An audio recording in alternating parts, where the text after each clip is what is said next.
Представители региональных средств массовой информации смогли узнать больше о деятельности главы региона. О работе Юнусбека Евкурова журналистам рассказал пресс-секретарь руководителя субъекта. Брифинг проходил в конференц-зале национального телеканала и продлился более часа. Как показал брифинг, представителям СМИ интересна деятельность Юнусбека Евкурова вне политики. Первый вопрос, который озвучили, касался заработной платы главы Ингушетии. Декларация о ней, кстати, есть на официальном сайте республики и доступна для общего пользования. Мне кажется, если учитывать тот объем работы, который он проводит, и не каждый согласился бы побывать на его месте в этом случае и получать такую сумму. Если говорить о конкретике, то зарплата его среднемесячная составляет порядка 89 тысяч рублей, 87-89 тысяч рублей.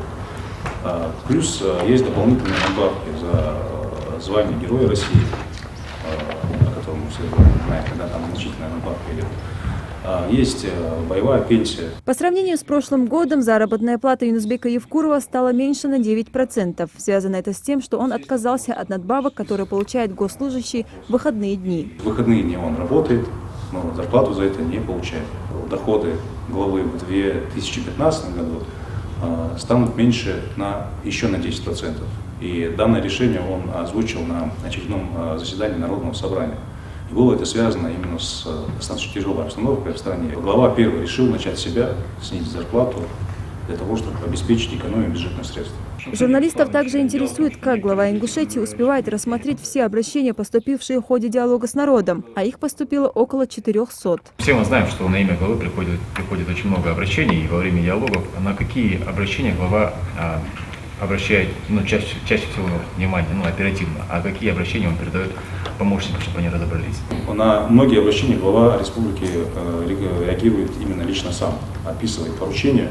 В некоторых случаях я лично был свидетелем, когда, увидев какие-то вопиющие факты, он мог сам позвонить абоненту и лично выяснять именно обстоятельства того или иного факта, например, факта коррупции, например, вымогательства или какого-то предвзятого отношения к людям в каких-то государственных учреждениях. В любом случае, без ответа не остается ни одно обращение, за исключением анонимных, то есть тех сообщений, в которых нет контакта, с которыми мы не можем связаться. Это я могу сказать точно, и могу точно вам подтвердить, что абсолютно все обращения, которые поступают, в том числе на блог, смс-сообщения и так далее, лично глава их с ними знакомится. Сотни человек уже позвонили и отправили СМС на объявленный Юнусбеком Евкуровым личный номер телефона для связи с жителями Ингушетии. Его он назвал 14 марта на встрече с жителями Якажева. Затем номер также появился на официальном сайте главы республики. Это его личный телефон, я могу это подтвердить, как его пресс-секретарь. Поступило порядка, по нашим подсчетам, порядка 1000 СМС-сообщений. Я говорю именно об СМС-сообщении там. Почему? Потому что глава призывал именно граждан республики писать СМС-сообщения, чтобы ему не звонили. Но, к сожалению, не все поняли его посыла, его просьбы. В первое время достаточно много было звонков. Телефон физически просто иногда зависал от количества поступающих номеров. Да.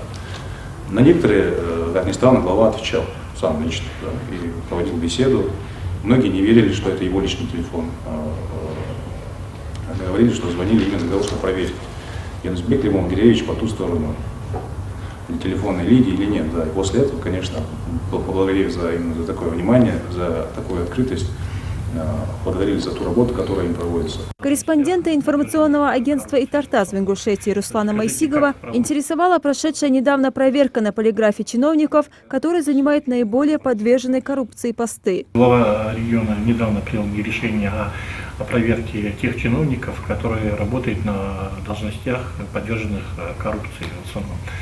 Скажите, как проводится эта работа и в ближайшее время ожидается ли по итогам этой проверки какие-то кадровые решения? На полиграфе проходили проверку те люди, которых глава считает перспективными. То есть он хотел понять, стоит ли давать им более серьезное направление и справиться ли. И я опять-таки вернусь, главная задача полиграфолога была дать морально-психологический портрет человеку, то есть опять-таки способен ли он решать поставленные задачи и работать в команде главы Республики Ингушетия.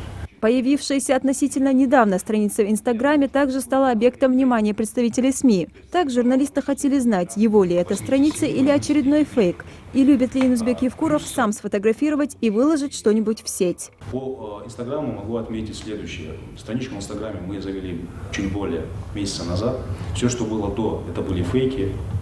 То есть, та официальная страничка, которая сегодня есть, да, это действительно официальная страница главы Республики Ингушетия. Ссылка на нее есть на официальном сайте главы Республики Ингушетия. На часть вопросов, конечно, отвечаем мы, отвечают помощники. Опять-таки, все ответы, они согласуются лично с ним. Такого рода брифинг проходит впервые. Всего руководитель пресс-службы главы Ингушетии ответил на более десятка вопросов о деятельности Юнусбека Евкурова и о его позиции по различным вопросам. Вопросов было достаточно много, к моему удивлению, при всей открытости главы Республики Ингушетия, при его достаточно частном общении с представителем масс-медиа. То есть он, как правило, доступен по любым вопросам в любое время. Я думаю, что данную встречу, данный брифинг мы будем практиковать. По времени мы ограничиваться не будем. Все будет зависеть от тех тем, которые накопились за определенное время. Лейла Гайсанова, Аслан Героев, Сулумбек Аздоев. Новости 24.